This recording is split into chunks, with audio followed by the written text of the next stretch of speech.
वर्तमान में किस नीति निर्देशक सिद्धांत को मूल अधिकारों पर प्राथमिकता प्राप्त है? इस क्वेश्चन को ध्यान से पढ़ेंगे तो समझ में आएगा कि नीति निर्देशक तत्व का ऐसा कौन सा टॉपिक है जिसका वैल्यू फंडामेंटल राइट से भी ज़्यादा दिया गया है। तो ऑप्शन फर्स्ट कह रहा है समस्त नीति निर्देशक तत्व का सिद्धांत, तो ये गलत होगा। सेकंड कह रहा है किसी भी नीति निर्देशक सिद्धांत, ये भी गलत होगा।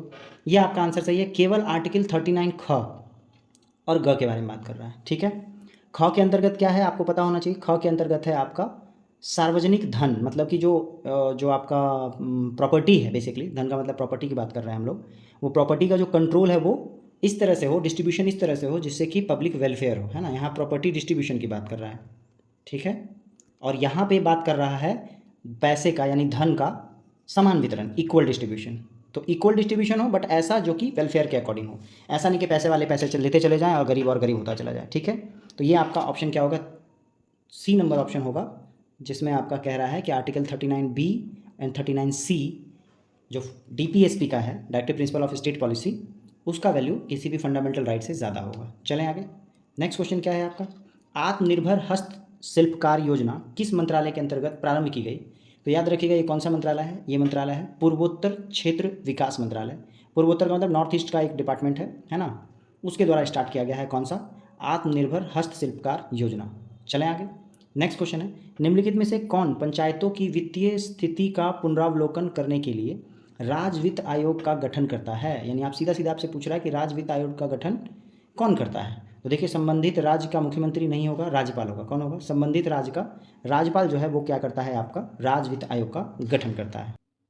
चलते हम लोग अगले क्वेश्चन में। अगला क्वेश्चन क्या कह रहा है, भारत के संविधान के निम्नलिखित संशोधनों में से किसके द्वारा भारतीय नागरिकों के मूल कर्तव्य निर्धारित किए गए? याद रखिएगा, आपसे पूछ रहा फंडामेंटल ड्यूटीज़ किस कॉन्स्टिट्यूशन अमेंडमेंट में आया है। जो लोग मुझे फॉलो कर रहे हैं उनका ये आंसर आ जाना चाहिए, वेरी गुड। ऑप्शन से 40, 41, 42 और 43, तो आंसर क्या है, 42nd कॉन्स्टिट्यूशन अमेंडमेंट। कब का, 1976 में। किसके द्वारा, सरदार स्वर्ण सिंह समिति के सिफारिश पर मूल कर्तव्य यानी फंडामेंटल राइट को जोड़ा गया। नेक्स्ट क्वेश्चन क्या है, रूस यूक्रेन युद्ध के कारण भारत सरकार ने यूक्रेन से भारतीय नागरिकों को निकालने के लिए कौन सा अभियान चलाया? तो देखिए, जब मैंने बिहार पुलिस का सेट चलाया था उस टाइम मैंने इसका आंसर दिया था आप लोगों को। ऑपरेशन गंगा, ऑपरेशन दोस्त, ऑपरेशन कावेरी, ऑपरेशन राहत, चारों के बारे में उस समय बताया था मैंने। तो आंसर यहाँ क्या होगा, जब रूस यूक्रेन की बात हो रही है और यूक्रेन से निकालना है भारतीयों को, तो आंसर होगा ऑपरेशन गंगा। क्या होगा, ऑपरेशन गंगा। चलें आगे। नेक्स्ट क्वेश्चन क्या है आपका, वर्सो किस देश की राजधानी है? तो देखिए आप, वर्सो जो है वो पोलैंड की राजधानी है। किसकी राजधानी, पोलैंड की राजधानी वर्सो है। अब हम लोग बात कर लें नीदरलैंड, तो नीदरलैंड की राजधानी होती है एम्स्टर्डम। क्या है, एम्स्टर्डम। फिर आ गया डेनमार्क की राजधानी क्या है, कोपेनहेगन। क्या है, कोपेनहेगन। और फिलीपींस की राजधानी क्या है, मनीला। क्या है, मनीला। चलें आगे। नेक्स्ट क्वेश्चन क्या है आपका, किस देश की समाचार एजेंसी क्योडो है? तो याद रखेंगे, ऑप्शन देख लेते हैं हम लोग, इटली, फ्रांस, जापान और मिस्र। तो आंसर क्या होगा, जापान होगा। किसका, जापान। इससे पहले लास्ट सेट में हम लोगों ने पढ़ा था कि अंतारा किस देश का है, तो आंसर क्या था, इंडोनेशिया था, याद रखेंगे। नेक्स्ट क्वेश्चन है, संसार में ताजे पानी की सबसे बड़ी झील कौन सी है? तो याद रखेंगे, ऑप्शन है lake Victoria, lake Balkhash, lake Michigan और लेक सुपीरियर। तो आंसर क्या होगा आपको, सबसे बड़ा ताजे पानी का झील कौन सा है आपका, लेक सुपीरियर है। कौन सा है, लेक सुपीरियर है। चलें आगे। नेक्स्ट क्वेश्चन क्या है, विश्व का सबसे छोटा पक्षी? तो आई होप सो आप लोग अगर पढ़ रहे हैं कंटिन्यूस ईयर्स तो इसका आंसर पता होगा आपको। आंसर क्या है, हेमिंग बर्ड है विश्व का सबसे छोटा पक्षी। नेक्स्ट क्वेश्चन क्या है, निम्नलिखित में से भारत पर पहली बार आक्रमण करने वाला कौन था? तो देखिए, भारत पर आक्रमण करने वाला कौन था, सबसे पहला अरब थे। कौन था, अरब। अरब ने कब आक्रमण किया, 712 ईस्वी में। अच्छा, 712 ईस्वी में जिसने आक्रमण किया उसका क्या नाम था, उसका नाम था मोहम्मद बिन कासिम। कौन था, मोहम्मद बिन कासिम। याद रखिएगा, ये जो कासिम नाम आप सुन रहे हैं ये भारतीय इतिहास में दो जगह है। कितनी जगह, दो जगह। एक जगह आपका तो जो बंगाल का नवाब था उससे रिलेटेड भी है। तो ये आपका आ गया मोहम्मद बिन कासिम 712 AD में, ठीक है, अरब था। मुस्लिम लीग का गठन कब हुआ? तो देखिए, मुस्लिम लीग का गठन ऑप्शन के अकॉर्डिंग चलेंगे तो सबसे पहले मैं आपको बता दूं, बंगाल विभाजन हो गया 1905 में। बंगाल विभाजन के सपोर्ट में थे मुस्लिम लीग और विरोध में था कांग्रेस का नरम दल और गरम दल। तो 1906 में जो है वो मुस्लिम लीग क्या हुआ, गठन हुआ। कब, 1906 में मुस्लिम लीग का गठन हुआ, ठीक है। बात कर लें पहला मीटिंग, फर्स्ट मीटिंग कब हुआ है मुस्लिम लीग का? तो याद रखेंगे, फर्स्ट मीटिंग हुआ है 1908 में। कहाँ हुआ है, 1908 में मुस्लिम लीग का पहला बैठक हुआ है। चलें, नेक्स्ट क्वेश्चन हमारा क्वेश्चन नंबर 12 क्या कह रहा है, रिक्टर स्केल का प्रयोग किसके मापन में किया जाता है? तो आई होप सो आप सभी को इसका आंसर पता होगा। रिक्टर स्केल का उपयोग करते हैं हम लोग भूकंप की तीव्रता मापने के लिए। किसके लिए, भूकंप की तीव्रता मापने के लिए रिक्टर स्केल का यूज़ होता है। नेक्स्ट क्वेश्चन ये है, पानीपत की तृतीय लड़ाई, तीसरी लड़ाई किस वर्ष हुई थी? तो याद रखेंगे, पानीपत की जो पहली और दूसरी लड़ाई है, पहली लड़ाई तो 1526 में हुई थी, है ना, सेकंड आपका हो गया था पानीपत का, जो सेकंड लड़ाई था वो 1556 के आसपास हुआ था। और आपसे पूछ रहा है पानीपत का तृतीय लड़ाई, तो ये कहाँ है आपका, वेरी गुड आंसर है 1761 में। अच्छा, किसके और किसके बीच में हुआ था, तो याद रखिएगा एक था आपका अहमद शाह अब्दाली, ठीक है, अब्दाली, और सेकंड और थे आपके मराठे, ठीक है। और हारा कौन, हारे मराठे, है ना, मराठों को पराजित किया। चलें आगे, नेक्स्ट क्वेश्चन क्या है आपका। अप्रैल 2023 में जारी जल शक्ति मंत्रालय द्वारा भारत में जल स्रोतों की गणना की रिपोर्ट में सर्वाधिक जल स्रोतों की मात्रा किसमें बताया गया है, यानी कि जो सर्वाधिक जल है वो कहाँ है, तालाब, जलाशय, झील और टैंक। तो आंसर क्या होगा, आंसर है आपका तालाब। याद रखिएगा 2023 में, अप्रैल 2023 में एक रिपोर्ट आया है जल मंत्रालय द्वारा, उसमें बताया गया है कि जल स्रोतों में सबसे ज़्यादा मात्रा कहाँ है, तालाब में। चलें आगे, नेक्स्ट क्वेश्चन क्या है आपका, कि संविधान संशोधन द्वारा मतदान की आयु 21 वर्ष से घटाकर 18 वर्ष की गई है। वंस मोर, एक मोस्ट इंपॉर्टेंट और मोस्ट कॉमन क्वेश्चन है ये, आपसे पूछ रहा है एज जो है घटाकर 21 से घटाकर 18 किया गया, कौन सा संविधान संशोधन था, वो संविधान संशोधन है 61वां 61st कॉन्स्टिट्यूशन अमेंडमेंट 1989, है ना, 1989 में ये संशोधन आया, जिसके तहत जो वोटिंग राइट्स थे उसका एज को घटाकर 18 कर दिया गया। निम्न में से कौन सा ग्रह पृथ्वी के निकटतम दूरी पे है, मतलब पृथ्वी के निकट है, आंसर क्या होगा, आंसर होगा शुक्र, ठीक है। शुक्र के बारे में हम लोग काफ़ी पढ़ चुके हैं कि भोर का तारा है, सांझ का तारा है, पृथ्वी की जुड़वा बहन भी कहलाती है, कौन है, शुक्र है। नेक्स्ट क्वेश्चन, पटना में गुरु गोविंद सिंह का जन्म किस वर्ष में हुआ था। तो याद रखिएगा पटना में यानी कि पटना सिटी की बात हो रही है यहाँ पे, गुरु गोविंद सिंह का जन्म कब हुआ है, 1666 ईस्वी में। कब हुआ है, 1666 ईस्वी में हुआ है। आप याद रखेंगे सिख संप्रदाय के ये 10वें गुरु थे, कौन थे, 10th नंबर के गुरु थे, कौन, गुरु गोविंद सिंह, जिनका जन्म कब हुआ, 1666 ईस्वी में हुआ है। नेक्स्ट क्वेश्चन क्या है आपका, कांग्रेस सोशलिस्ट पार्टी का गठन हुआ। तो देखिए आपको कांग्रेस सोशलिस्ट पार्टी का जो गठन है वो कब हुआ है, ऑप्शन है 30, 34, 31 और 39। तो आंसर क्या होगा, आंसर है आपका 1934 में कांग्रेस सोशलिस्ट पार्टी का गठन हुआ है। चलें आगे, नेक्स्ट क्वेश्चन क्या है, बिहार के पटना में 16 अप्रैल 1930 के नमक सत्याग्रह का नेतृत्व निम्नलिखित में से किस नेता ने किया। यानी सीधा सीधा है कि नमक सत्याग्रह जो हुआ था आपका, उसमें बिहार में कौन जो है वो प्रमुख नेता के रूप में मौजूद थे। तो आंसर क्या होगा आपका, अंबिका कांत सिंह। कौन मौजूद थे, अंबिका कांत सिंह मौजूद थे नमक सत्याग्रह में बिहार में। नेक्स्ट क्वेश्चन क्या है आपका, बिहार राज्य का नाम निम्नलिखित में से किसके कारण बिहार पड़ा है। आप ऑप्शन देखेंगे क्लियरली, वन विहार, पक्षी विहार, बौद्ध विहार और पशु विहार। तो आंसर क्या होगा, बौद्ध विहारों की वजह से बिहार का नाम बिहार पड़ा है। चलें नेक्स्ट क्वेश्चन, बांग्लादेश का उदय कब हुआ। तो देखिए बांग्लादेश का उदय आप लोग को पता होना चाहिए कब हुआ है, ये हुआ है आपका 1971 में। कब, 1971 में, जब भारत और पाकिस्तान की लड़ाई हुई, तो जो आपका पूर्वी पाकिस्तान था वही आज क्या है, बांग्लादेश बना हुआ है, ठीक है। अब बात करें बांग्लादेश मुक्ति दिवस कब यानी स्वतंत्रता कब मिली, तो वो था 16 दिसंबर, दिसंबर का मतलब 12, 1971 को फाइनली बांग्लादेश एक स्वतंत्र राष्ट्र के रूप में उभरा। नेक्स्ट क्वेश्चन क्या है आपका, विक्रम साराभाई अंतरिक्ष केंद्र कहाँ स्थित है। तो याद रखेंगे विक्रम साराभाई अंतरिक्ष केंद्र तिरुवनंतपुरम में है। अच्छी, तिरुवनंतपुरम है कहाँ, तो याद रखिएगा ये केरल राज्य में है, केरल की राजधानी तिरुवनंतपुरम। नेक्स्ट क्वेश्चन क्या है, पिनाक क्या है, या पिनाका भी इसको कह सकते हैं, है ना। पिनाक क्या है आपका, मल्टी बैरल मिसाइल है। तो आपका ऑप्शन क्या होगा, मल्टी बैरल रॉकेट लॉन्चर है। क्या है, multi barrel rocket launcher missile, मतलब रॉकेट लॉन्चर है, क्या है, पिनाक है। नेक्स्ट क्वेश्चन क्या है, क्वेश्चन नंबर 24, क्वेश्चन नंबर 24 है, ज्ञानपीठ पुरस्कार निम्नलिखित में से किस क्षेत्र में विशिष्ट योगदान के लिए दिया जाता है। तो देखिए ऑप्शंस के अकॉर्डिंग चलें तो ज्ञानपीठ पुरस्कार साहित्य के क्षेत्र में दिया जाता है। किस क्षेत्र में, साहित्य के क्षेत्र में दिया जाता है। चलें आगे, भारत में पहली बोलती फिल्म कौन सी है। वंस मोर, ये रिपीटेड क्वेश्चन है और आप लोगों को सबको इसका आंसर पता होना चाहिए। पहली बोलती फिल्म है आलम आरा। कौन सी मूवी है, आलम आरा है। और ये कब बनी थी, तो याद रखिएगा ये 1931 में बना था। कब, 1931 में। अच्छा, क्वेश्चन ये पूछ दे कि बोलती फिल्म है, इसका मतलब इससे पहले जो बनता होगा वो मूक फिल्म बनता होगा। तो पहला मूक फिल्म भारत का कौन सा, वो है राजा हरिश्चंद्र। कब बना, 1913 में। कब बना, 1913 में। अच्छा, 1913 देख के मुझे एक और डेटा याद आ रहा है, इसी साल जो है वो रविन्द्रनाथ टैगोर को नोबेल पुरस्कार मिला है, किसके लिए, गीतांजलि के लिए।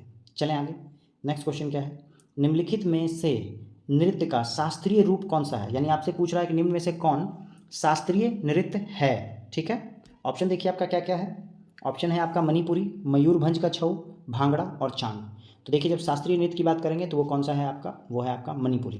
कौन है, मणिपुरी जो है वो आपका एक शास्त्रीय नृत्य है। और बाकी ये तीनों क्या है आपका, फोक डांस है रीजनल लेवल पे। नेक्स्ट है, अंतर्राष्ट्रीय मुद्रा कोष की स्थापना किस सम्मेलन से हुई है और हुई थी। ऑप्शंस क्या क्या है आपके पास, ऑप्शन है आपके पास बर्लिन सम्मेलन, ब्रेटन वुड सम्मेलन, लंदन सम्मेलन और रोम सम्मेलन। तो आई होप सो आपको इसका आंसर पता हो। सबसे पहले मैं बता दूं कि जो आपका IMF है इसकी स्थापना कब हुई, तो इसकी स्थापना हुई है 1944 के ब्रेटन वुड सम्मेलन से। किससे, ब्रेटन वुड सम्मेलन से। और IMF के अलावा आपके पास एक वर्ल्ड बैंक भी है। कौन सा है, वर्ल्ड बैंक भी है, इसकी भी स्थापना इसी ब्रेटन वुड्स सम्मेलन 1994 में की गई थी। और दोनों का जो आपका प्लेसमेंट है ना, कि कहाँ उनका जो है हेडक्वार्टर है, तो दोनों का हेडक्वार्टर है वॉशिंगटन डीसी में। कहाँ है? वॉशिंगटन डीसी में। नेक्स्ट क्वेश्चन है, वर्ष 2022 का चिकित्सा नोबेल पुरस्कार से किसे सम्मानित किया गया है? तो देखिए 2022 का जब आपका आ गया डेटा, तो हम लोगों के पास अब जो है वो 2023 का भी डेटा अवेलेबल है ना। 2023 में भी चिकित्सा और सारे क्षेत्रों का डेटा आ गया है, जिसमें हम लोग इन फ्यूचर एक नया वीडियो बना लेंगे एक शॉर्ट टाइप में। तो फिलहाल हम लोग 2022 की अगर बात कर लें कि चिकित्सा नोबेल किसको मिला है, तो आपका आंसर क्या होगा? आपका आंसर है स्वातो पावो। किसको मिला है? स्वातो पावो को चिकित्सा का नोबेल पुरस्कार 2022 का दिया गया है। ठीक है, चलें आगे। नेक्स्ट क्वेश्चन क्या है? ललित कला अकादमी की स्थापना किस वर्ष हुई थी? तो याद रखेंगे ललित कला अकादमी की स्थापना उसी वर्ष हुई थी जिस वर्ष पहली बार आपका भारत रत्न दिया गया था। तो वो आपका आंसर क्या है? 1954। भारत रत्न पहली बार 1954 में दिया गया। नेक्स्ट क्वेश्चन है, भारतीय संविधान के निम्नलिखित अनुच्छेदों में से किसके अंतर्गत विधान परिषद की स्थापना या समाप्ति की व्यवस्था है? आप अगर ऑप्शंस को क्लियर कर देखेंगे, जैसे फंडामेंटल राइट का है, ये डीपीएसपी का है, ये आपका क्या है? राज्यसभा है। तो आपसे पूछ रहा है कि विधान परिषद के बारे में, यानी राज्य के बारे में, तो वो आपका आंसर क्या है? आर्टिकल 169 में। किस में है? 169 में। बहुत आसान सा ऑप्शन था, हम लोगों ने ऑप्शन से सीधा सीधा डिकोड कर लिया। नेक्स्ट है, तानसेन किस मुगल सम्राट के दरबार में संगीतज्ञ थे? तो याद रखेंगे तानसेन अकबर के दरबार में संगीतज्ञ थे। किसके दरबार में? अकबर के दरबार में। अच्छा, कभी कभी क्वेश्चन ये भी पूछता है कि तानसेन का ओरिजिनल नाम क्या था? तो याद रखेंगे तानसेन का ओरिजिनल नाम था रामतनु पांडे। क्या नाम था? रामतनु पांडे। ठीक है, चलें आगे। नेक्स्ट क्वेश्चन क्या है आपका? भारत में उग्र राष्ट्रवाद के उद्देश्य का श्रेय किसे दिया जाता है? मतलब सीधा सीधा आपसे पूछ रहा है कि जो गर्म दल का जो मेन भावना किन के अंदर था। ऑप्शन देख लीजिए आप, ऑप्शन क्या क्या है। ऑप्शन में देखिए बाल गंगाधर तिलक दिख रहा है ना, एक दो सेट पहले भी मैंने आपको बताया था। अनरेस्ट इंडिया का जो फादर है वो इन्हीं को कहा जाता है, बाल गंगाधर तिलक को। नेक्स्ट क्वेश्चन क्या है आपका? भारतीय संविधान के अनुसार केंद्रीय मंत्री किसकी इच्छा रहने तक पद संभाल सकते हैं? तो याद रखिएगा ये आपके कौन है? भारत के राष्ट्रपति। भारत का राष्ट्रपति जब तक चाहे तब तक कोई भी केंद्रीय मंत्री अपना पद पे रह सकता है। चलें आगे। नेक्स्ट क्वेश्चन है, गंगा और सोन जैसी नदियाँ प्राचीन भारत में महाजनपद डैश से होकर बहती थी।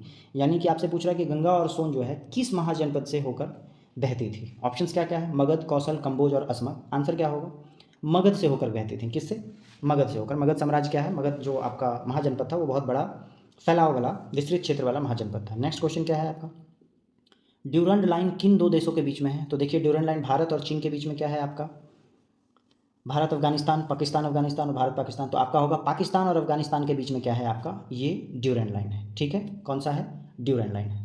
अब बात कर लें हम लोग भारत चीन के बारे में। तो भारत चीन की लाइन के बीच में जो आपका विभाजक है वो है मैकमोहन लाइन। कौन सा है? मैकमोहन। और भारत और पाकिस्तान के बीच में बात करेंगे तो इसका है रेड क्लिफ। क्या है? Red Cliff. चलें, नेक्स्ट क्वेश्चन है आपका, ऐसी स्थिति जिसमें स्फीति के साथ बेरोजगारी में वृद्धि हो जाती है।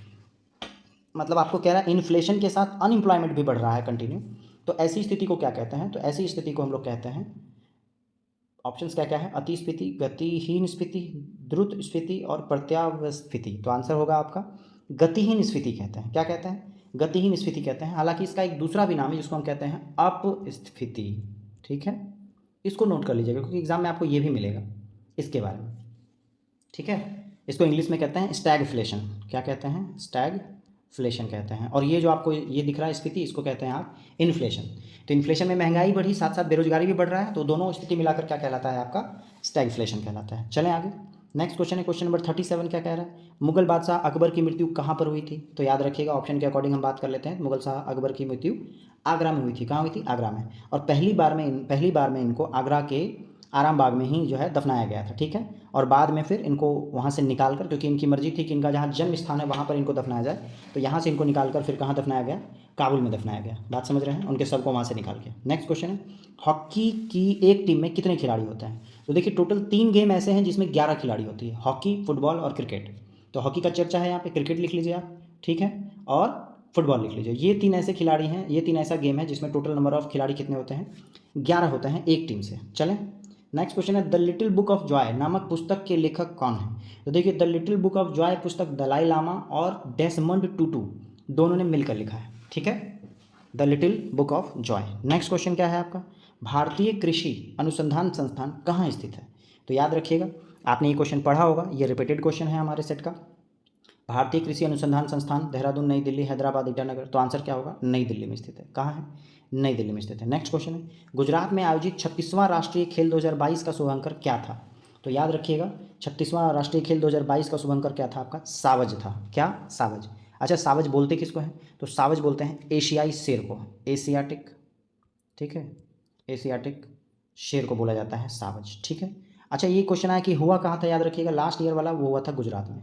क्वेश्चन ये भी पूछ सकता है कि 37वां जो आपका राष्ट्रीय खेल है, नेशनल गेम्स है, वो कहाँ हो रहा है? 2023 वाला है ना, 23 वाला क्या है, 37वां है, वो कहाँ हो रहा है? तो याद रखिएगा वो गोवा में हो रहा है। कहाँ हो रहा है? गोवा में हो रहा है। और गोवा वाला का शुभंकर क्या है? तो इस बार गोवा का शुभंकर है होगा, HOGA, ठीक है। M है, MOGA, मोगा।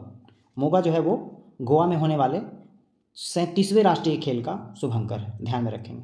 नेक्स्ट क्वेश्चन है, संसद के चुनाव के लिए मतदाता की न्यूनतम आयु कितनी होनी चाहिए? तो देखिए मतदाता की आयु आपसे पूछ रहा है, यानी वोटिंग डालने का। अभी हम लोग बात किए थे 21 से घटाकर 18 कर दिया गया है, यानी आंसर क्या होगा? 18। कौन सा संविधान संशोधन था?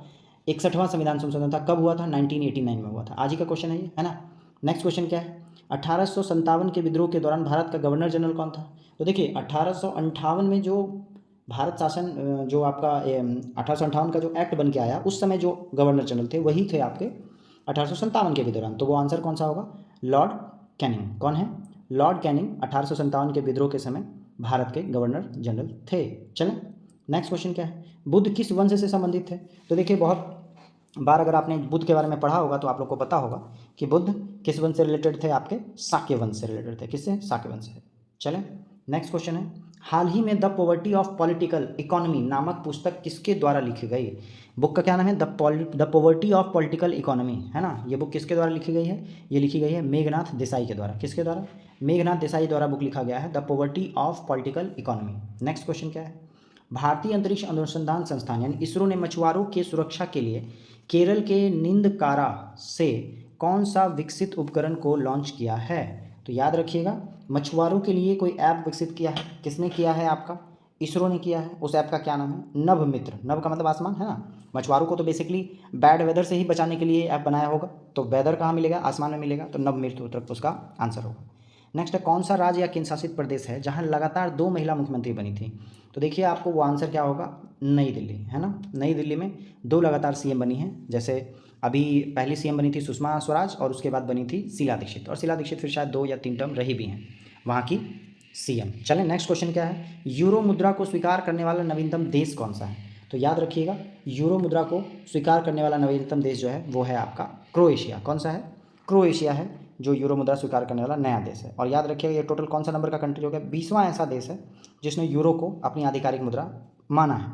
अच्छा, क्रोएशिया की राजधानी क्या है? तो याद रखिएगा क्रोएशिया की राजधानी है जैग्रेब, ZAG और REB, जैग्रेब है राजधानी कहाँ की? क्रोएशिया की। नेक्स्ट क्वेश्चन है आपका, हॉर्स अक्षांश भूमध्य रेखा के उत्तर और दक्षिण में लगभग डैश पर स्थित है। देखिए ये question once more repeated question है, इसका आंसर आपको दे देना चाहिए। ऑप्शन है 30 से 60 डिग्री, 0 से 5 डिग्री, 60 से 90 डिग्री और 30 से 65 डिग्री अक्षांश। तो याद रखिएगा जो हॉर्स अक्षांश है, अश्व अक्षांश है, वो 30 से 35 डिग्री नॉर्थ और साउथ दोनों की ओर होता है, ठीक है। नेक्स्ट क्वेश्चन क्या है आपका, Asian and development bank India, मतलब एशियन और भारत और एशियन डेवलपमेंट बैंक ने मिलकर भारत के किस शहर में एक जलवायु परिवर्तन और स्वास्थ्य केंद्र की स्थापना की है? तो याद रखिएगा आपको पूछ रहा है इंडिया और एडीबी के बारे में अगर हम बात कर ले, पहले हम इस क्वेश्चन का आंसर देख लेते हैं। इस क्वेश्चन का आंसर क्या है? क्या बोल रहा है? एक जलवायु परिवर्तन और स्वास्थ्य केंद्र की स्थापना करेगा। कहाँ करेगा? दिल्ली में करेगा, ठीक है। अब हम लोग बात कर लें एडीबी की, तो एशियन डेवलपमेंट बैंक का जो हेडक्वार्टर है वो है कहाँ? मनीला में। कहाँ है? मनीला में। अच्छा, मनीला किस देश की राजधानी है? तो याद रखिएगा फिलीपींस की राजधानी क्या है? मनीला है। चलें आगे, नेक्स्ट क्वेश्चन है आपका क्वेश्चन नंबर 51 जो हमारा साइंस से होगा। पास आती हुई रेलगाड़ी की सीटी की आवृत्ति या तीक्ष्णता बढ़ती जाती है, ऐसा निम्न में से किस परिघटना के कारण होता है? तो देखिए इसको हम लोग कहते हैं डॉपलर प्रभाव। कौन सा प्रभाव कहते हैं? डॉपलर प्रभाव कहते हैं। जब पास अगर ट्रेन आ रही है तो उसका साउंड बढ़ता चला जाता है। नेक्स्ट क्वेश्चन है आपका, बर्फ के 2 टुकड़े को आपस में दबाने पर टुकड़ा चिपक क्यों जाता है? याद रखिएगा प्रेशर बढ़ाने के बाद जो पानी का जो द्रवनांक होता है वो घट जाता है, और क्योंकि वो गल जाता है और वापस से उसको प्रेशर दबाए तो गल गया, तो दोनों आपस में मिल जाता है, इसी वजह से वो आपस में सट जाता है। तो आंसर क्या होगा? दाब अधिक होने से बर्फ का गलनांक घट जाता है। मेरी बात समझे? चलें आगे, नेक्स्ट क्वेश्चन क्या है, जब मैग्नीशियम ऑक्सीजन की उपस्थिति में जलता है तो ज्वाला का रंग कैसा होता है? देखिए प्योर आपका NCERT बेस्ड क्वेश्चन है ना। 9th क्लास का जब आपको बात कर रहा है मैग्नीशियम रिबन को जलाते हैं ऑक्सीजन में तो कौन सा ज्वाला होगा? तो वो ज्वाला होगा आपका व्हाइट। क्या होगा? व्हाइट ज्वालामुख होता है। नेक्स्ट क्वेश्चन है, किसी लिफ्ट में बैठे हुए व्यक्ति को अपना भार कब अधिक महसूस होगा? तो तब अधिक होगा जब लिफ्ट ऊपर की ओर जाता है और ऊपर की ओर त्वरित होकर जाए, मतलब स्पीड क्या हो, बढ़ता चला जाए। तो याद रखिए ऑप्शन क्या है, जब लिफ्ट त्वरित गति से नीचे नहीं ऊपर जा रही हो। ऑप्शन क्या होगा, बी नंबर ऑप्शन होगा। नेक्स्ट क्वेश्चन क्या है आपका, हाइड्रोजन से भरा रबड़ का गुब्बारा वायु में ऊपर जाकर फट जाता है। तो देखिए आप बात समझिए, सपोज दैट कि आपका पृथ्वी है, तो पृथ्वी पे अपना एक एटमॉस्फेयर का प्रेशर अलग है, और ऐसे आपका ये माउंटेन हो गया, तो माउंटेन पे अलग है। याद रखिएगा यहाँ पर प्रेशर अधिक होगा, ठीक है, और यहाँ प्रेशर इस पोजीशन पे कम होगा। तो आप यहाँ एक बैलून जब फुला रहे हैं तो बैलून का जो अंदर से बाहर की ओर फोर्स है वो इस फोर्स के बराबर होगा, ऐसा समझिए। बात समझ रहे हैं, बैलून फुल गया है और फूट नहीं रहा है, इसका मतलब उसका जो अंदर से जो दबाव है बाहर, वो आपके एटमॉस्फेरिक प्रेशर के बराबर है। फिर आपने उस बैलून को छोड़ दिया, वो बैलून धीरे धीरे धीरे धीरे ऊपर आ गया। इस पोजीशन पे बाहर का दबाव कम है और अंदर बैलून का दबाव बाहर की ओर ज़्यादा है, तो क्या होगा, बैलून फट जाएगा। तो याद रखिएगा, आपको कह रहा है कि हाइड्रोजन से भरा गुब्बारा वायु में ऊपर जाकर फट जाता है, क्यों? तो याद रखिएगा क्योंकि ऊपर वायुमंडलीय दाब कम होता है, तो वायु दाब घट जाने की वजह से। क्लियर, समझ में आ रहा है, कोई प्रॉब्लम? नेक्स्ट क्वेश्चन है, जब प्रकाश के लाल, हरे व नीले रंगों को आपस में मिलाया जाता है तो परिणामी रंग क्या होगा? तो देखिए आपको पता होगा कि नीला, हरा और लाल हमारा क्या है, प्राइमरी कलर है। प्राइमरी कलर बोलते हैं जिसको मिलाकर हम किसी भी कलर का फॉर्मेशन कर सकते हैं, और जब इन तीनों को मिलाएंगे तो हमारा क्या आ जाएगा, सफ़ेद कलर आ जाएगा। कैसा आ जाएगा, सफ़ेद कलर आ जाएगा। नेक्स्ट क्वेश्चन है, माध्यम के तापमान में वृद्धि के कारण से के साथ प्रकाश की गति, मतलब आपसे पूछ रहा है कि टेम्परेचर अगर बढ़ जाए तो प्रकाश की गति पे क्या असर पड़ेगा? तो प्रकाश की गति पे कोई असर नहीं पड़ेगा, वैसा ही रह जाएगा, क्योंकि प्रकाश की गति इतनी फास्ट है कि टेम्परेचर से इसका कोई असर नहीं है। जब हम एक्सोस्फीयर की बात करते हैं तो वहाँ कोई टेम्परेचर है ही नहीं, वायुमंडल नहीं है, फिर भी वहाँ लाइट क्या होता है, ट्रैवल कर लेता है। नेक्स्ट क्वेश्चन है, रडार का उपयोग निम्नलिखित में से किस लिए किया जाता है? तो आप सभी को पता है कि रडार का उपयोग क्यों करते हैं, देख लेते हैं। ऑप्शन क्या है, सौर विकिरण का पता लगाने के लिए नहीं, जहाजों, वायुयानों आदि को ढूंढने और मार्गदर्शन करने के लिए रडार का यूज़ होता है। ठीक है, कोई प्रॉब्लम नहीं किसी को। नेक्स्ट क्वेश्चन है, पोषण की उस प्रणाली में जिसमें जीव किसी मृत एवं विघटित जैविक पदार्थों से पोषक प्राप्त करता है, उसे क्या? तो देखिए आपको कह रहा है कि मृत जीवक पदार्थ से आपको पोषक प्राप्त करना है, तो इसको हम लोग क्या कहेंगे, मृत जीवी कहेंगे। क्लियर, आपको अगर पोषक तत्व मृत जीवों से मिले तो हम लोग कैसे होंगे, हम लोग को मृत जीवक कहा जाएगा। क्लियर। नेक्स्ट क्वेश्चन क्या है आपका, निम्नलिखित द्रवों में कौन सा ऊष्मा का बहुत अच्छा चालक है? तो याद रखिएगा, बहुत अच्छा चालक अगर इस ऑप्शन में देखें तो हमारा क्या हो जाएगा, ऊष्मा का चालक आपको बोल रहा है, हीट को कैरी करके ले जाए, तो वो कौन सा है, पारा। ठीक है, पारा का फॉर्म होता क्या है, सिंबल Hg, और इसका एटॉमिक नंबर क्या है, 80 है। क्लियर। नेक्स्ट आपको पूछ रहा है, नीला थोथा का रासायनिक नाम क्या है? तो देखिए नीला थोथा का जो रासायनिक नाम है वो है आपका कॉपर सल्फेट, CuSO4। क्या, CuSO4, यू यहाँ छोटा होगा, CuSO4 इंटू 5H2O, ये है आपका नीला थोथा का रासायनिक नाम, जिसको हम लोग क्या कह सकते हैं, कॉपर सल्फेट भी कह सकते हैं। नेक्स्ट क्वेश्चन हम लोग आते हैं क्वेश्चन नंबर 62 पे, पानी का अधिकतम घनत्व किस तापमान पे होता है? देखिए कंटिन्यू जो साइंस पढ़ रहे हैं, थोड़ा बहुत बेसिक्स भी कर रहे हैं, उनको ये क्वेश्चन आना चाहिए। 100 degree Celsius, 4 degree Celsius, 0 degree Celsius, -4 degree Celsius. तो जल का जो अधिकतम घनत्व है वो है आपका प्लस में 4 डिग्री सेल्सियस पे, कहाँ है, 4 डिग्री सेल्सियस पे। नेक्स्ट है, नाभिक की द्रव्यमान संख्या निर्भर करती है। तो देखिए आपको पता है यहाँ पर एक नाभिक है, इसको मैं प्लस कर देता हूँ, और बाहर में आपका घूम रहा है इलेक्ट्रॉन। तो नाभिक में बेसिकली दो चीज़ें हैं, कौन कौन सी, एक तो आपका प्रोटॉन है और एक आपका न्यूट्रॉन है। इन दोनों को जोड़ते हैं तो हमारा आता है क्या, मास आता है। क्लियर, मेरी बात समझ रहे हैं। इलेक्ट्रॉन का मास बहुत कम होता है, इसलिए हम लोग सिर्फ प्रोटॉन और न्यूट्रॉन के मास को ऐड कर लेंगे तो वही हमारा एटॉमिक मास हो जाता है। क्लियर हो गया। तो अब देखिए ऑप्शन में नाभिक के न्यूक्लियनों की संख्या, यही आपका आंसर होगा, क्योंकि न्यूक्लियनों का मतलब ही हो गया अंदर में जो दोनों का दोनों नंबर है। क्लियर। बाकी अगर ऑप्शन में देखें प्रोटॉन का संख्या, न्यूट्रॉन का संख्या अलग अलग तो नहीं होगा, दोनों मिलकर होगा। नेक्स्ट क्वेश्चन है, वे आयन जिनमें इलेक्ट्रॉनों की संख्या समान होती है क्या कहलाते हैं? तो देखिए ऑप्शन दिया है तो बहुत आसान कर दिया, इलेक्ट्रॉनों की संख्या समान है तो इसको हम लोग कहेंगे सम इलेक्ट्रॉनिक। क्या कहेंगे, सम इलेक्ट्रॉनिक कहेंगे। नेक्स्ट क्वेश्चन क्या है, वायु में किस गैस की मात्रा सर्वाधिक है? तो ये क्वेश्चन का जवाब आप लोग अब कमेंट बॉक्स में आज देंगे, है ना। ऑप्शन हाइड्रोजन, ऑक्सीजन, नाइट्रोजन और कार्बन डाइऑक्साइड। नेक्स्ट क्वेश्चन क्या है आपका, निम्नलिखित में से कौन कठोरतम धातु है? तो देखिए आपसे पूछ रहा है इसमें से कठोरतम धातु कौन सा है। ऑप्शन क्या है आपका, सोना, लोहा, मैग्नीशियम, सीसा। आंसर क्या होगा, आंसर होगा आपका प्लैटिनम। क्या होगा, प्लैटिनम आपका क्या है, कठोरतम धातु है। चलते हैं हम लोग अगले क्वेश्चन में। अगला क्वेश्चन क्या कह रहा है, प्रतिवर्ती क्रियाओं का नियंत्रण केंद्र कहाँ है? तो याद रखिएगा प्रतिवर्ती क्रियाओं का नियंत्रक केंद्र कौन सा है आपका, कशेरुक रज्जु है। कौन सा, कशेरुक रज्जु। अच्छा इसको बोलते हैं, क्या बोलते हैं, इसको बोलते हैं स्पाइनल कॉर्ड। ठीक है। नेक्स्ट क्वेश्चन क्या है आपका, निम्नलिखित में से कौन एक मानव निर्मित गेहूं है? मतलब कि गेहूं बनाया गया हो कहाँ पे, आपके लैब में, ऐसा कौन सा गेहूं का क्या नाम उस समय रखा गया था? तो याद रखिएगा वो रखा गया था टिट्रिकेल। बेसिकली एक साइंटिस्ट ही हैं जिनका नाम टिट्रिकेल था, उन्हीं के नाम पे ये गेहूँ रखा गया है। इन्होंने कब बनाया इसको, 19वीं सदी के आसपास बनाया था, 19वीं सदी के दौरान, यानी कि 1800 समथिंग में पहली बार जो है आपका लैब में गेहूँ तैयार हुआ, उसका क्या नाम था, टिट्रिकेल। नेक्स्ट क्वेश्चन क्या है आपका, चूना CaOH होल 2 हवा में किसके साथ धीरे धीरे प्रक्रिया करता है ताकि दीवारों पर CaCO3 हो जाए। तो देखिए ये वापस से 9 क्लास का एक आपका इक्वेशन है। ये किसके साथ अभिक्रिया कर रहा है, CO2 के साथ अभिक्रिया कर रहा है। आउटपुट क्या दे रहा है, CaCO3 दे रहा है प्लस H2O दे रहा है। तो आंसर क्या होगा, आंसर होगा कार्बन डाइऑक्साइड। ठीक है, चलें आगे। नेक्स्ट क्वेश्चन है फूल गोभी का खाने योग्य भाग कौन सा है। मोस्ट क्या बोलते हैं कंट्रोवर्शियल क्वेश्चन है ना। क्या है, फल, पुष्प, कलिका, पुष्पक्रम। तो आंसर होगा पुष्पक्रम। ठीक है, अच्छा पुष्पक्रम को इंग्लिश में क्या कहते हैं अगर बात करें तो उसको बोलेंगे इनफ्लोरोसेंस, INFLORESCENCE, इनफ्लोरेसेंस बोलते हैं पुष्पक्रम को, और फूल गोभी में हम लोग यही खाते हैं। नेक्स्ट क्वेश्चन क्या है, पोलियो ड्रॉप के खोजकर्ता कौन थे। तो देखिए पोलियो ड्रॉप के खोजकर्ता कौन है, ऑप्शन देख लें, जॉनी साल्क, रॉबर्ट कोच और अल्बर्ट साबिन और एडवर्ड जेनर।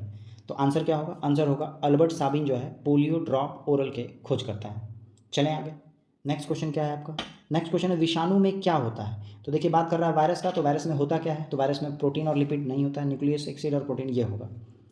आपको पता होना चाहिए वायरस में क्या है, न्यूक्लिक एसिड है और प्रोटीन है, ये क्या है आपका वायरस है। चलें आगे।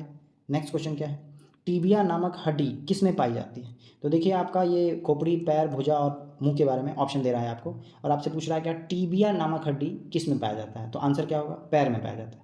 अच्छा एक फीमर जो है वो भी हमारे पैर की हड्डी है, जो सबसे बड़ी हड्डी होती है शरीर की। चलें आगे। डैश के लिए रासायनिक सूत्र H2SO4 है। तो H2SO4 किसको बोलते हैं आप, सल्फ्यूरिक एसिड को कहते हैं। और सल्फ्यूरिक एसिड का दूसरा नाम क्या है, तो याद रखिएगा ये हम लोग कहते हैं ऑयल ऑफ विट्रियॉल। क्या कहते हैं, ऑयल ऑफ विट्रियॉल कहा जाता है सल्फ्यूरिक एसिड को, H2SO4 को। और लास्ट क्वेश्चन आज का क्या है, आलू किस कुल से संबंधित है। तो जीन के बारे में बात कर रहा है, तो आलू जो है वो आपका किससे रिलेटेड है, आलू आपका रिलेटेड है सोलेनेसी से। किससे, सोलेनेसी से रिलेटेड है आलू। कह रहा है एक वित्तीय समावेशन एवं आर्थिक भागीदारी सुनिश्चित करने वाली महत्वाकांक्षी योजना का क्या नाम है। देखिए वित्तीय समावेशन का मतलब फिनेंशियल इंक्लूजन, और आर्थिक भागीदारी आप समझ रहे हैं। ऑप्शन है प्रधानमंत्री मुद्रा योजना, सुकन्या योजना, ये रहा आंसर। आंसर क्या होगा, प्रधानमंत्री जन धन योजना। ये ऐसा योजना है जो वर्ल्ड रिकॉर्ड भी कायम किया था, है ना, लगभग 40 करोड़ खाता खुला था इसके तहत। और इस योजना की शुरुआत कब हुई थी, इस योजना की शुरुआत हुई थी 28 अगस्त 2014। कब, 28 अगस्त 2014 को इस योजना की शुरुआत हुई थी। चलते हैं अपने अगले क्वेश्चन में। अगला क्वेश्चन क्या है, सर्व शिक्षा अभियान निम्नलिखित में से किस आयु वर्ग के लिए है। तो देखिए ऑप्शन आप देखेंगे तो शायद आपको क्लियर कट हो जाएगा। ऑप्शन क्या है, 3 से 10, 4 से 8, 5 15 और 6 14। तो आंसर क्या होगा, सर्व शिक्षा अभियान 6 से 14 वर्ष के बच्चों के लिए है। किसके लिए, 6 से 14 वर्ष के बच्चों के लिए। और आप लोग को पता है कि एक फंडामेंटल राइट भी बन चुका है अभी, है ना, जिसके तहत 6 से 14 वर्ष के आयु के बच्चों को एजुकेशन प्रोवाइड करना मैंडेटरी है। चलें नेक्स्ट क्वेश्चन देखिए, आपको शायद वही है, शिक्षा का अधिकार अधिनियम 2009 किसकी आयु के बच्चों के लिए लागू है। वंस मोर, ये भी आंसर क्या होगा आपका, वेरी गुड, इसका आंसर आप लोग कमेंट बॉक्स में डालें। आंसर नंबर सी, ये क्या है, 6 से 14 वर्ष है। और शिक्षा का अधिकार कानून कब आया आपका, 2009 में। और लागू कब से है ये याद रखिएगा, हमारा लागू है 1 अप्रैल 2010 से शिक्षा का अधिकार कानून लागू हुआ है। चलें आगे। नेक्स्ट क्वेश्चन क्या है आपका, विश्व स्वास्थ्य संगठन का मुख्यालय कहाँ है। याद रखिएगा वर्ल्ड हेल्थ ऑर्गेनाइजेशन का मुख्यालय, ऑप्शन जेनेवा, पेरिस, लंदन और न्यूयॉर्क। तो आंसर क्या है, जेनेवा में है। कहाँ है, जेनेवा है। अब हम बात कर लें वर्ल्ड स्वास्थ्य संगठन, तो हम लोग ये बोलें कि विश्व स्वास्थ्य दिवस कब मनाया जाता है। तो याद रखिएगा ये दिवस मनाया जाता है 7 अप्रैल को। हर वर्ष 7 अप्रैल को विश्व स्वास्थ्य दिवस मनाया जाता है। तो 2023 का स्वास्थ्य दिवस का थीम क्या है, तो याद रखिएगा थीम है हेल्थ फॉर ऑल। क्या थीम है, हेल्थ फॉर ऑल। याद रखेंगे क्या थीम है, हेल्थ फॉर ऑल। चलें नेक्स्ट क्वेश्चन इससे बन सकता है आपका कि विश्व स्वास्थ्य संगठन का मुख्यालय आपका जेनेवा में है। अच्छा हम लोग 7 अप्रैल को ही क्यों मनाते हैं, तो याद रखिएगा विश्व स्वास्थ्य संगठन का जो फाउंडेशन हुआ था वो हुआ था 7 अप्रैल 1948 में। कब हुआ था, 7 अप्रैल 1948 में होता है, इसलिए 7 अप्रैल को हम लोग विश्व स्वास्थ्य दिवस मनाते हैं। चलें आगे। नेक्स्ट क्वेश्चन क्या है आपका, अलेक्जेंडर फ्लेमिंग को निम्नलिखित में से किस खोज का श्रेय जाता है। तो याद रखिएगा आप लोग को ये शायद आंसर कुछ लोगों को पता भी होगा। ऑप्शन ए क्या कह रहा है, ऑप्शन ए कह रहा है एक्सरे, गुरुत्वाकर्षण, पेंसिलिन, इनमें से कोई नहीं। तो हम लोग बात कर रहे हैं अलेक्जेंडर फ्लेमिंग की, तो आंसर क्या होगा, पेंसिलिन होगा, है ना, क्या होगा, पेंसिलिन। जब बात करेंगे एक्सरे का, तो इसका है WC रोंटजन। क्या नाम है उनका, WC रोंटजन, ठीक है। और गुरुत्वाकर्षण के लिए किसका, न्यूटन, ठीक है। और आपको अलेक्जेंडर फ्लेमिंग किसके लिए है, पेंसिलिन के लिए। नेक्स्ट क्वेश्चन क्या है आपका, भारतीय संविधान का निम्न में से कौन सा अनुच्छेद यह प्रावधान करता है कि राज्य ग्राम पंचायत के गठन के संबंध में उचित कदम उठाएगा। तो ये देखिए ये आंसर आप लोग को आ जाना चाहिए, जो कंटिन्यूस क्लास को फॉलो कर रहे हैं उसको ये आंसर का जवाब, इस क्वेश्चन का जवाब देना है कमेंट बॉक्स या लाइव चैट में। ऑप्शन 40, 39, 26 और 68 नंबर आर्टिकल कौन सा है वो आप मुझे बता दें। नेक्स्ट क्वेश्चन क्या है, झूलन गोस्वामी जिन्होंने हाल ही में अपनी सेवानिवृत्ति की घोषणा की है, यानी कि रिटायरमेंट की घोषणा की है, वह कौन सा खेल खेलती थी?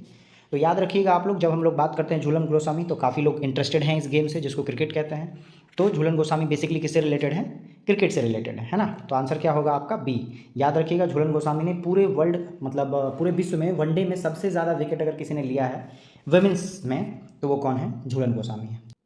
नेक्स्ट क्वेश्चन कह रहा है, जनगणना 2011 के अनुसार भारत में महिला पुरुष लिंगानुपात क्या है? तो देखिए ये लिंगानुपात कौन सा होगा? ये होगा 943/1000।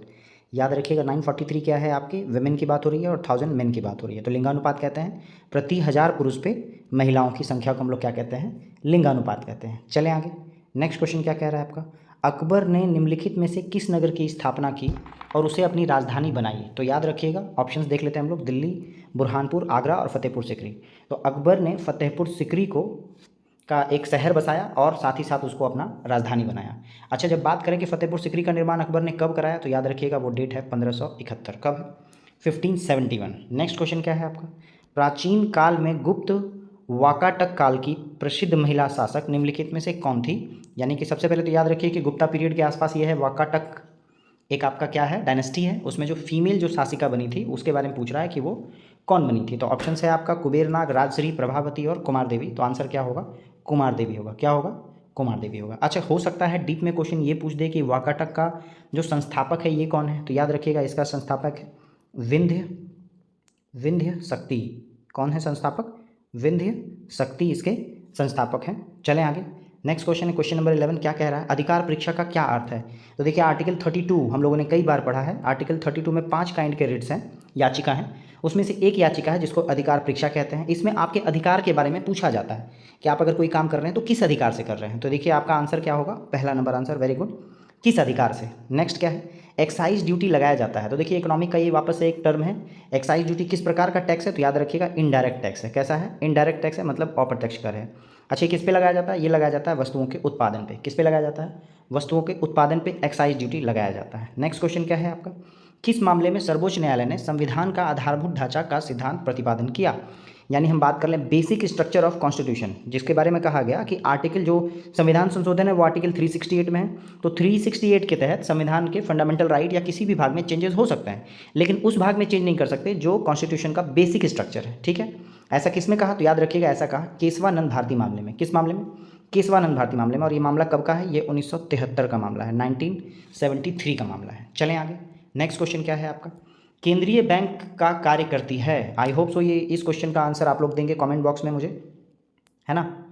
यहाँ क्या है? सेंट्रल बैंक ऑफ इंडिया है, क्षेत्रीय ग्रामीण बैंक है, स्टेट बैंक है, रिजर्व बैंक ऑफ इंडिया है। केंद्रीय बैंक का कार्य कौन करती है? नेक्स्ट, भारत में वर्तमान नीति आयोग के नए सीईओ कौन है? तो याद रखिएगा वर्तमान में नए सीईओ कौन है हमारे?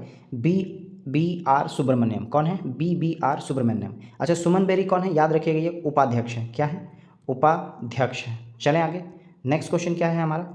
नेक्स्ट क्वेश्चन है, हाल ही में किस संगठन द्वारा विकसित ट्रेनों के इंजनों पर डिवाइस लगाकर real time train information system को विकसित किया जा रहा है? क्या real time train information system ये किसके द्वारा है? इसरो के द्वारा है। किसके द्वारा है? इसरो के द्वारा है। नेक्स्ट क्वेश्चन क्या है आपका?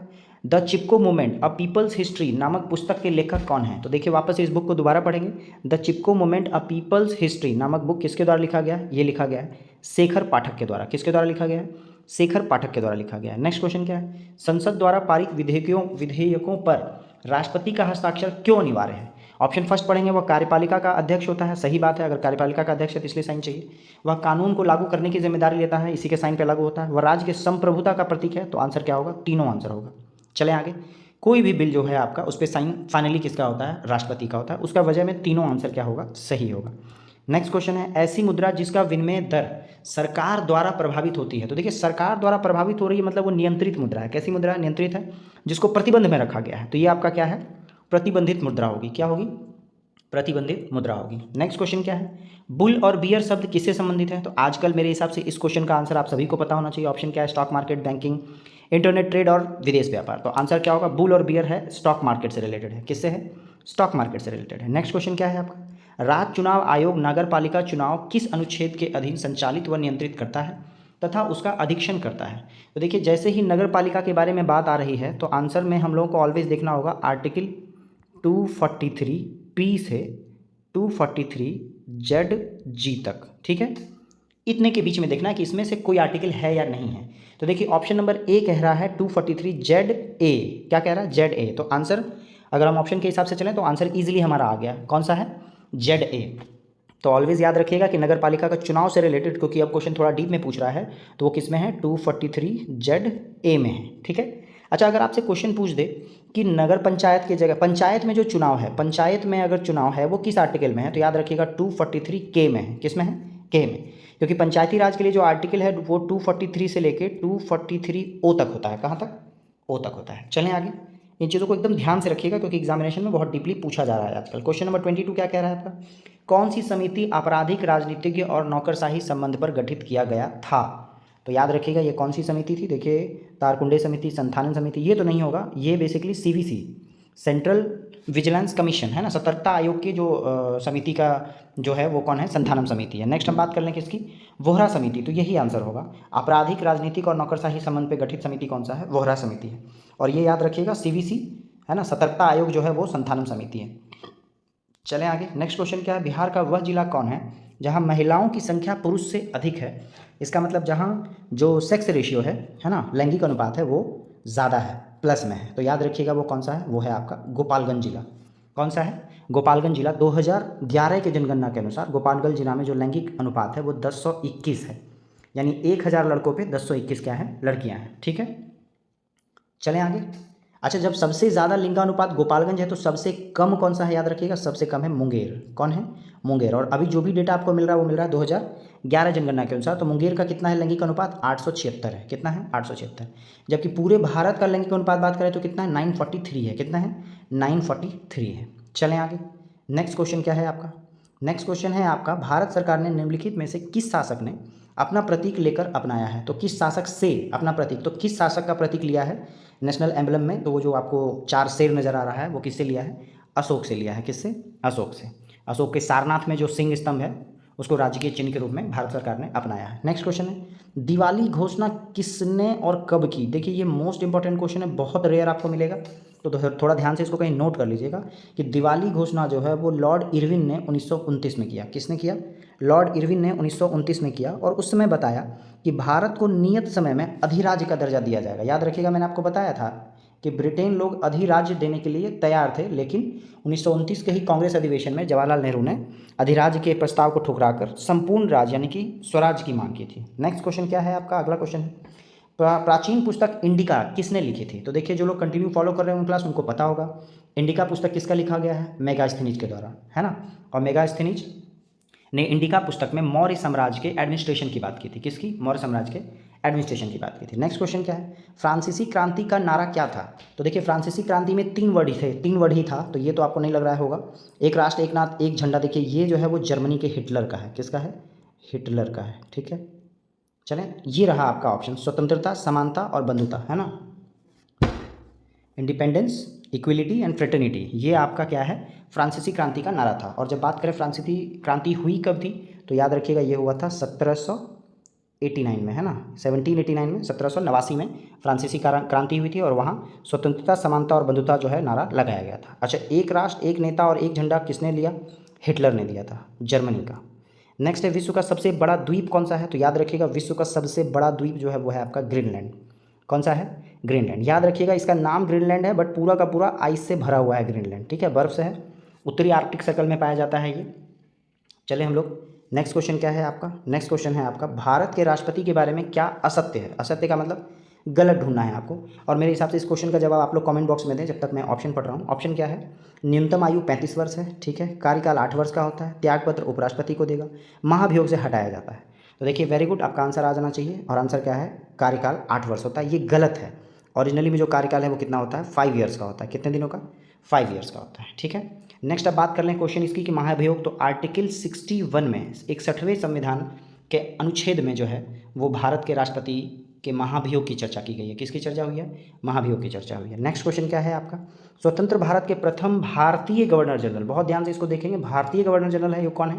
तो ये हैं आपके सी राजगोपालाचारी। कौन है?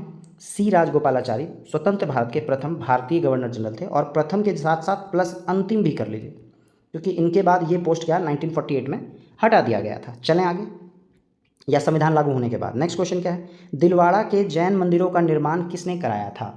ऑप्शंस क्या क्या है आपका? ऑप्शन है आपका चोलों ने, चालुक्यों ने, चंदेलों ने और राजवंशियों ने।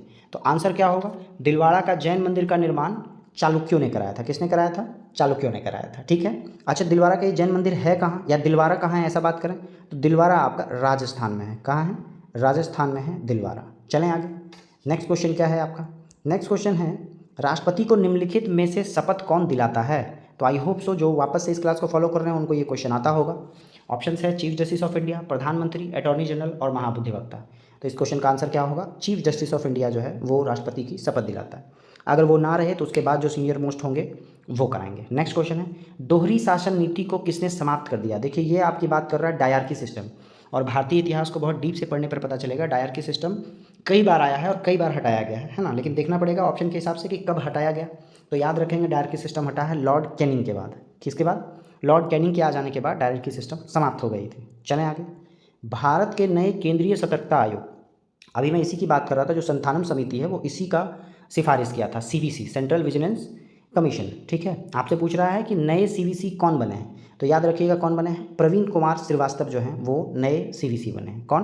प्रवीण कुमार श्रीवास्तव। नेक्स्ट क्वेश्चन है, पेरियार परियोजना किस राज्य में स्थित है? तो देखिए पेरियार परियोजना ये भी रिसेंट 2 सेट पहले की बात है, मैंने आपको पढ़ाया था कि पेरियार परियोजना किस में है? केरल में है। कहाँ है? केरल में है पेरियार परियोजना। नेक्स्ट क्वेश्चन क्या है आपका? क्वेश्चन नंबर 36 क्या कह रहा है? बटरफ्लाई शब्द किससे संबंधित है? तो देखिए बटरफ्लाई शब्द किससे संबंधित है? क्रिकेट, तैराकी, घुड़दौड़ और निशानेबाजी। तो आंसर क्या होगा? बटरफ्लाई एक तरह का स्विमिंग का प्रकार है, तो आंसर क्या होगा? तैराकी होगा। कौन सा? तैराकी होगा। नेक्स्ट क्वेश्चन क्या है? 8 अक्टूबर को प्रतिवर्ष क्या मनाया जाता है? तो याद रखेंगे 8 अक्टूबर को प्रतिवर्ष हम लोग मनाते हैं। ऑप्शंस क्या क्या है? वायुसेना दिवस, पृथ्वी दिवस, भारतीय नौसेना दिवस और थल सेना दिवस। तो याद रखेंगे 8 अक्टूबर को हम लोग मनाते हैं भारतीय वायुसेना दिवस। ठीक है। अब हम बात कर लें कि नौसेना दिवस कब मनाते हैं, तो साथ साथ देख लेते हैं हम लोग। नौसेना दिवस है आपका 4 दिसंबर को, हर साल 4 दिसंबर को हम लोग नौसेना दिवस मनाते हैं। ठीक है। फिर बात कर लें पृथ्वी दिवस की, तो याद रखिएगा मैंने एक सेट में आपको बताया था कि पहले जल आया कि पहले थल आया, तो पहले जल, यानी कि जल की मात्रा ज़्यादा है, तो जल है आपका 22 मार्च को। कब है? 22 मार्च को। और पृथ्वी उसके जस्ट 1 महीना बाद आया है, तो ये आपका क्या है? ये है 22 अप्रैल को। कब होगा? 22 अप्रैल को। और जब बात करेंगे भारतीय थल सेना, तो ये है 15 जनवरी। कब है? 15 जनवरी को हर साल भारतीय थल सेना दिवस मनाया जाता है। चलें आगे। नेक्स्ट क्वेश्चन क्या है आपका? शिवाजी सर्वाधिक किससे प्रभावित थे? तो याद रखिएगा शिवाजी की माँ का नाम है जीजाबाई, और वो अपने पूरे जीवन में सबसे ज़्यादा प्रभावित किससे थे? अपनी माँ से थे। ठीक है। चलें आगे। नेक्स्ट क्वेश्चन है, पूरा पाषाण काल में आदि मानव के मनोरंजन के साधन थे? तो याद रखिएगा पूरा पाषाण काल यानी कि आपको बात कर रहा है पाषाण काल की शुरुआत की बात है ना। पूरा पाषाण काल है, फिर मध्य पाषाण काल है, फिर नव पाषाण काल है। तो पूरा पाषाण काल में जो मानव का जो मनोरंजन का साधन था वो क्या? आखेट बोलते हैं, यानी कि शिकार बोलते हैं। क्या बोलते हैं? शिकार बोल लीजिए या आखेट बोल लीजिए। अच्छा, जब बात करें आग का आविष्कार कब हुआ था, तो याद रखिएगा आग का आविष्कार पूरा पाषाण काल में ही हुआ था, मतलब एंशिएंट पाषाण काल की बात कर रहे हैं। फिर आता है मध्य पाषाण काल, फिर आता है नव पाषाण काल। तो ये पुराने समय में ही आग का फॉर्मेशन हो गया था। नेक्स्ट क्वेश्चन की बात करें, क्वेश्चन नंबर 40, हाल ही में राजा राम मोहन राय राष्ट्रीय पुरस्कार से किसे सम्मानित किया गया है? तो याद रखिएगा ये किसे सम्मानित किया गया है? तो आंसर है आपका A.B.K. प्रसाद। क्या नाम है इनका?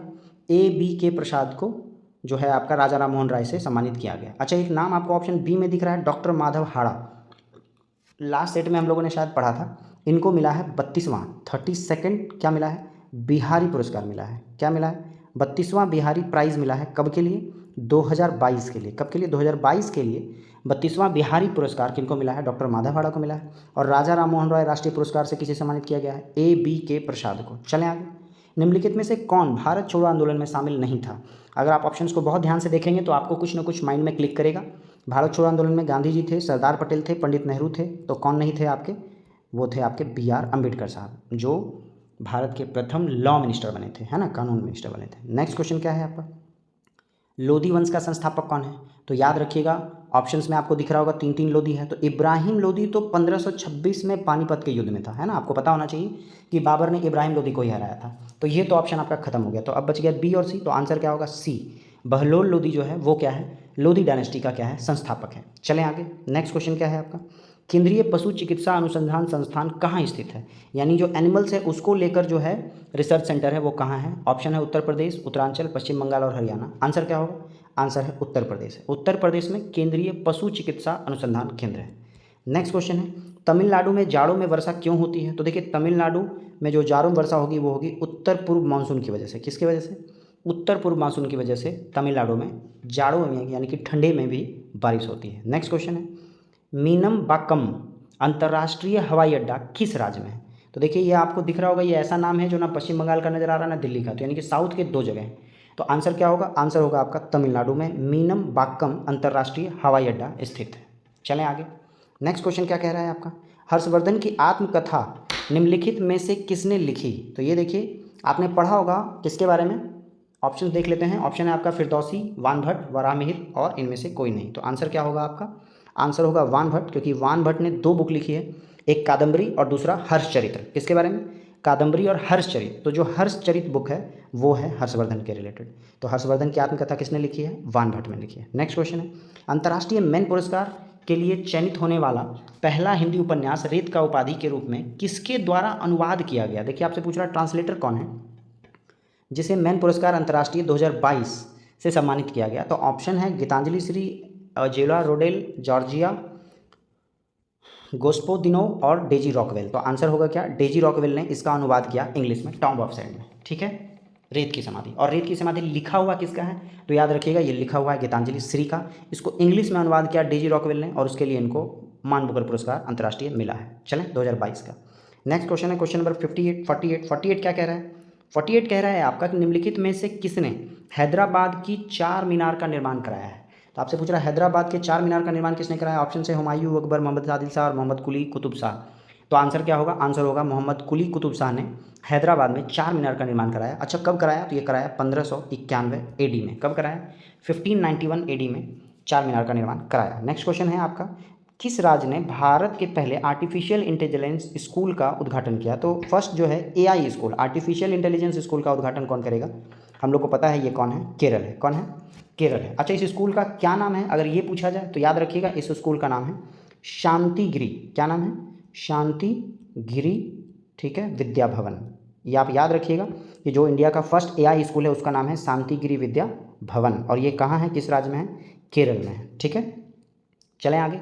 नेक्स्ट क्वेश्चन क्या है आपका, निम्नलिखित में से किस भारतीय राज्य को उसकी अनूठी स्थलाकृति के कारण लाल नदी और नीली पहाड़ियों की भूमि के नाम से जाना जाता है? अच्छा जैसे ही लाल नदी आया ना तो मुझे याद आया ब्रह्मपुत्रा रिवर। क्या? ब्रह्मपुत्रा रिवर। और ब्रह्मपुत्रा रिवर है कहाँ? तो याद रखेंगे वो असम से होता हुआ जाता है। तो आंसर क्या होगा? असम होगा। ये मेरे एजम्पशन से है, इस तरह से मैंने याद किया है। ऐसे डायरेक्ट भी आप याद कर लीजिए कि कौन सा ऐसा राज्य है जिसको लाल नदी और नीली पहाड़ियों की भूमि कहा जाता है, तो वो कौन सा है? असम है। चलें आगे। नेक्स्ट क्वेश्चन है आपका साइंस का, फिर हम लोग ले लेते हैं 25 क्वेश्चन। एक्स किरणों में समाविष्ट है, यानी कि एक्स किरणों निम्न में से किससे रिलेटेड है? तो ऑप्शंस में आपको दिख रहा होगा विद्युत चुंबकीय विकिरण, यही है आपका एक्स किरण। केवल इलेक्ट्रॉन, केवल प्रोटॉन और केवल न्यूट्रॉन नहीं होगा, आंसर होगा विद्युत चुंबकीय विकिरण एक्स किरण से रिलेटेड है। नेक्स्ट है सिल्वर ब्रोमाइड का सिल्वर और ब्रोमीन में टूटना। तो जैसे टूटना आएगा तो इसको हम लोग क्या कहेंगे? अपघटन कहेंगे। क्या कहेंगे? अपघटन कहेंगे। एक उदाहरण है, और अभिक्रिया आपसे पूछ रहा था संयोजन, उदासीकरण है ना, उपापचय। तो अपघटन प्रक्रिया है जिसमें सिल्वर और ब्रोमीन क्या होगा? अलग अलग हो जाएगा। वह भारतीय वैज्ञानिक जिसने भौतिक विज्ञान में नोबेल पुरस्कार प्राप्त किया। तो फिजिक्स में नोबेल पुरस्कार किसको मिला है? क्वेश्चन ये पूछ रहा है। तो फिजिक्स में नोबेल पुरस्कार ऑप्शंस को अगर देखेंगे आप तो आपको पता चलेगा कि डॉक्टर CV रमन को फिजिक्स का नोबेल पुरस्कार मिला है। ठीक है, और भारत में जो राष्ट्रीय विज्ञान दिवस मनाते हैं वो इन्हीं के जन्मदिन पे मनाते हैं। नेक्स्ट क्वेश्चन क्या है आपका, यदि किसी व्यक्ति को पीठ पर चोट लगी हो तो कृत्रिम श्वास देने के लिए कौन सी विधि का प्रयोग किया जाता है? देखिए one of the most important question है और बहुत टेक्निकल क्वेश्चन है, बहुत अच्छे से आप इसको सर्च करेंगे तभी जाकर इसका आउटपुट निकलेगा। ये जो विधि है इसको कहा शेफर विधि। कौन सा विधि? शेफर विधि। स्पेलिंग देख लीजिए जिससे आपको सर्च करना आसान हो जाएगा, SCHAFFER। ठीक है, शेफर मेथड आप डालेंगे तो आपको यूट्यूब पे नज़र आएगा कि अगर किसी को कृत्रिम श्वास देनी हो तो क्या करेंगे। काफ़ी लोग ये मुंह से मुंह श्वास देना या मुंह का नाक के द्वारा भरना ऐसा सोचेंगे, लेकिन आंसर क्या होगा? शेफर विधि होगा। कब? जब याद रखिएगा पीठ पर चोट लगी हो। ठीक है, ये बहुत ध्यान देने वाली बात है। नेक्स्ट क्वेश्चन है मवेशियों के मुंह फट रोग किस सूक्ष्म जीवों के कारण होता है? तो ये रोग कौन सा है? वायरस की वजह से होता है। किसकी वजह से होता है? वायरस सूक्ष्म जीवों के कारण मुंह फट रोग होता है। मवेशियों का मतलब जानवरों का। निम्नलिखित में से किस जीव के 3 हृदय होते हैं? याद रखिएगा जो स्तनपायी होता है, मैमल्स होता है, और साथ ही साथ एलिगेटर हो गया, मगरमच्छ हो गया, है ना। इन सबको कितने होते हैं? हृदय का चैम्बर कितना होता है? 4 होता है। टोटल कितने चैम्बर होंगे? 4 चैम्बर होते हैं इन सभी को। आपसे पूछ रहा है कि ऐसा कौन है इन चारों ऑप्शन में से जिसके पास टोटल 3 चैम्बर है? तो आंसर क्या होगा? आंसर होगा आपका स्क्विड। ये स्क्विड एक ऐसा जीव है जो कि शार्क और वेल की तरह समुद्र का विशाल जीव माना जाता है, और इसके पास टोटल अर्थ में कितने चैम्बर हैं? 3 चैम्बर हैं। नेक्स्ट क्वेश्चन है, यदि लाल फूल को हरे शीशे में देखा जाए, तो वापस से इस क्वेश्चन को आप लोग वापस से लाइव चैट या कमेंट में लिखेंगे कि लाल फूल को जब हरे शीशे में देखा जाता है तो क्या मिलता है, किस कलर का दिखेगा? तो लाल, काला, हरा और सफ़ेद। तो आंसर क्या होगा? काला होगा। नेक्स्ट क्वेश्चन क्या है, यदि किसी कार के टायर में हवा का दबाव कम हो तो रिजल्ट क्या होगा? तो रिजल्ट देखिए, आपका ऑप्शन में ऑल ऑफ दिस कहीं नहीं दिया तो पढ़ना पड़ेगा। यात्रियों को आराम में कमी नहीं, ईंधन की अधिक खपत, ये होगा। आपने नॉर्मल जो भी बाइक राइडर है उनको पता होगा कि जो चक्का है उसको अगर मोटा कर दें तो ऑलवेज़ क्या होता है, आपकी गाड़ी की इफिशियंसी, जो फ्यूल की इफिशियंसी है वो कम हो जाती है। और हवा अगर कम रहेगा तो ऑलवेज चक्का क्या होगा? दबा हुआ फील होगा। तो ऑलवेज़ याद रखेंगे, इसमें ईंधन का अधिक खपत होगा। ठीक है, चलें आगे। नेक्स्ट क्वेश्चन है, वातानुकूलन में यानी कि एसी की बात कर रहा है, किन पैरामीटर को नियंत्रित किया जाता है? तो याद रखिएगा, एसी जो है वो टेम्परेचर के साथ साथ ह्यूमिडिटी दोनों को कंट्रोल करता है। ठीक है, किसके किसके साथ? वायु का ताप और आर्द्रता दोनों को कंट्रोल करता है। चलिए फ्रेंड्स, अपने अगले क्वेश्चन की ओर देखते हैं। सूर्य की ऊर्जा का स्रोत किस प्रक्रिया में निहित है? देखिए ये क्वेश्चन अगेन आप मुझे फॉलो कर रहे हैं तो आपको आंसर आना चाहिए कि आपसे पूछ रहा है कि सूर्य में जो ऊर्जा होता है वो कौन से रासायनिक अभिक्रिया के फलस्वरूप मिलता है। ऑप्शन क्या है आपको? फोटो इलेक्ट्रिक, नाभिकीय विखंडन, तापीय ऊर्जा और नाभिकीय संलयन। तो आंसर क्या होगा? नाभिकीय संलयन होगा। जब मैंने आपको बताया कि 2 हाइड्रोजन कंबाइंड होकर एक हीलियम बनता है और फिर हीलियम 150 डिग्री सेल्सियस पे टूट के हाइड्रोजन बनता है, फिर हाइड्रोजन बन के हीलियम, तो ऐसे चलता जाता है। तो नाभिकीय संलयन अभिक्रिया है आपका सूर्य में ऊर्जा का वजह, है ना। नेक्स्ट क्वेश्चन क्या है आपका? श्वेत प्रकाश को भिन्न भिन्न रंग में विभक्त करने के लिए निम्नलिखित में से किसका प्रयोग किया जाता है? अगेन जो भी साइंस बेसिक्स थोड़ा बहुत भी पढ़े उनको पता होगा इसका आंसर। ऑप्शन है कांच की सिल्ली, उत्तल लेंस, अवतल लेंस और प्रिज्म। तो याद रखिएगा, प्रिज्म में हम अगर लाइट व्हाइट रे को क्रॉस कराएंगे तो सातों डिफरेंट कलर में विभक्त हो जाता है, जिसमें सबसे ज़्यादा जो डेविएशन होता है वो होता है आपके वायलेट का और सबसे कम होता है रेड का। ठीक है, नेक्स्ट कह रहा है रेडॉक्स अभिक्रिया की पहचान कीजिए। याद रखिएगा, रेडॉक्स अभिक्रिया ऑक्सीजन का जुड़ना और हटने से रिलेटेड है ना।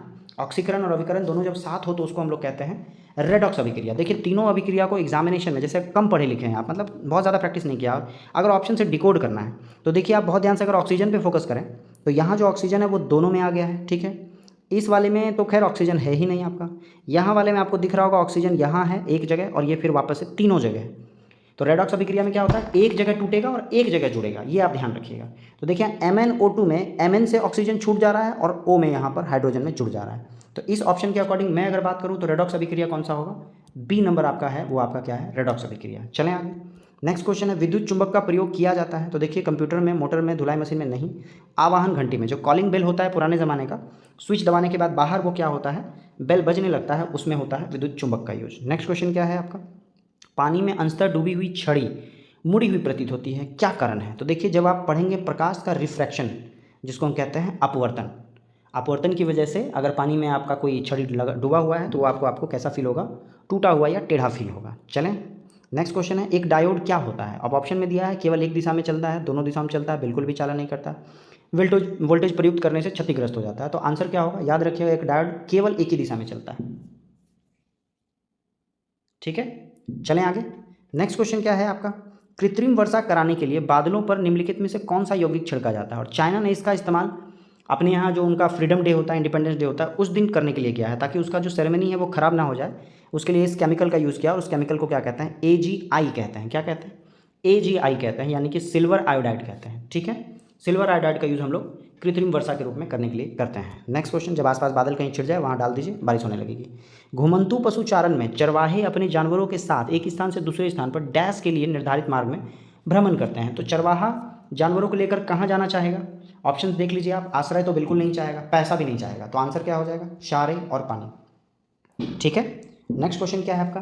किस पदार्थ को द्रव स्वर्ण कहते हैं? देखिए लिक्विड गोल्ड किसको कहा जाता है? ऑप्शंस देखिए आपको, द्रव के रूप में स्वर्ण, सरसों तेल, द्रव के रूप में सोडियम, पेट्रोलियम। तो आंसर आप लोग को शायद आइडिया हो, आंसर क्या होगा? पेट्रोलियम को हम लोग क्या कहते हैं? द्रव स्वर्ण कहते हैं। ठीक है, डोलेमाइट सूत्र का क्या है फॉर्मूला? तो याद रखिएगा, डोलेमाइट सूत्र का फॉर्मूला है CaMCO3(2). ठीक है, डोलेमाइट सूत्र का क्या फॉर्मूला है? बी नंबर आंसर है।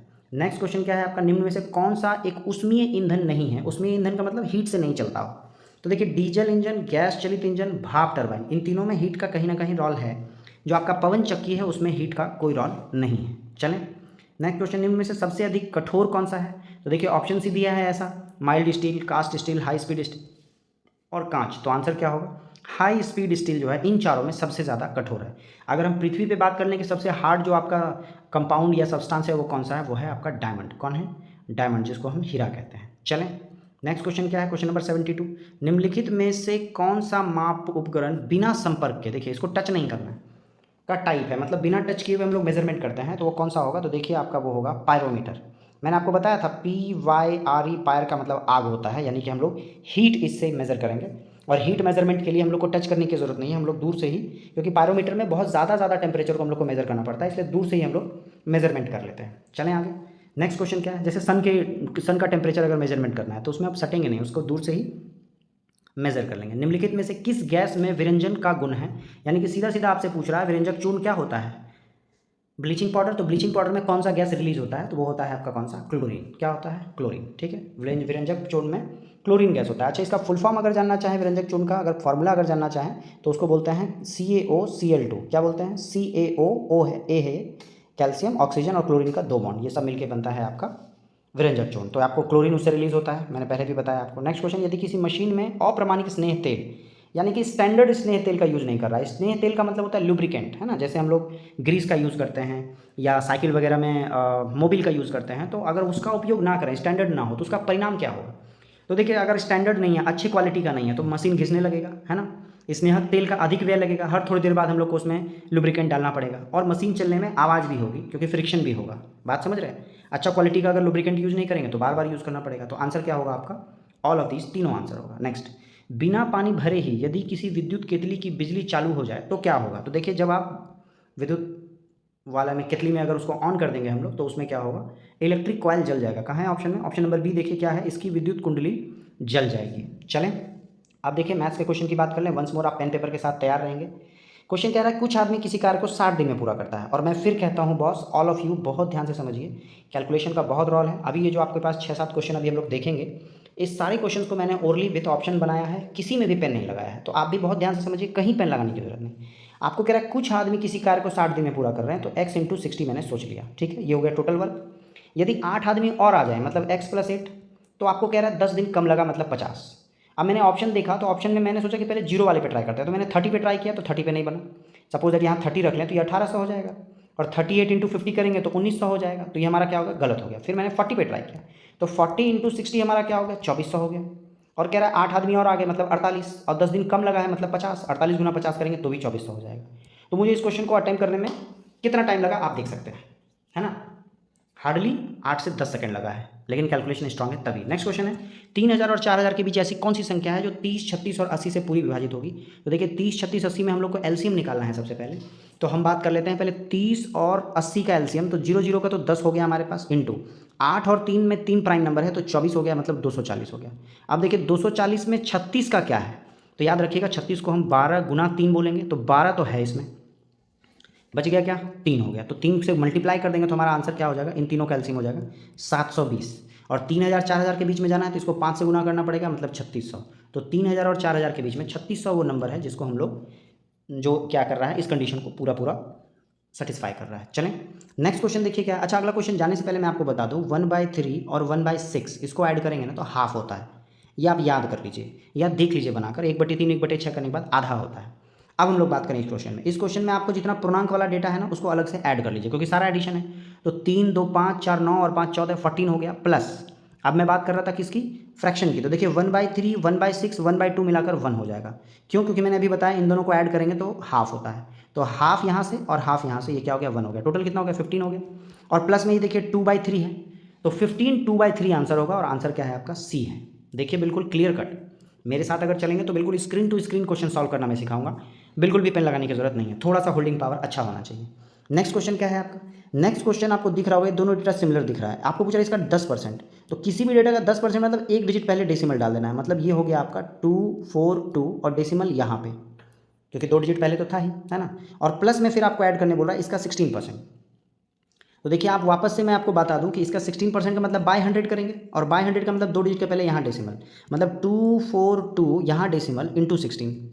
तो आप इन दोनों से अगर 242 कॉमन ले लें डेसिमल वाला एज इट इज़, तो हमारे पास आएगा 16, और यहाँ से कुछ नहीं है तो 1, तो आपके पास फाइनली जो आउटपुट होगा वो पॉइंट में 242 इंटू 17 हो जाएगा। ठीक है, अब बहुत ध्यान से ऑप्शन को देखिएगा, तो ऑप्शन में सारा अल्फाबेट सेम है, यानी कि हम लोग को एग्जैक्ट आंसर पे पहुंचना है।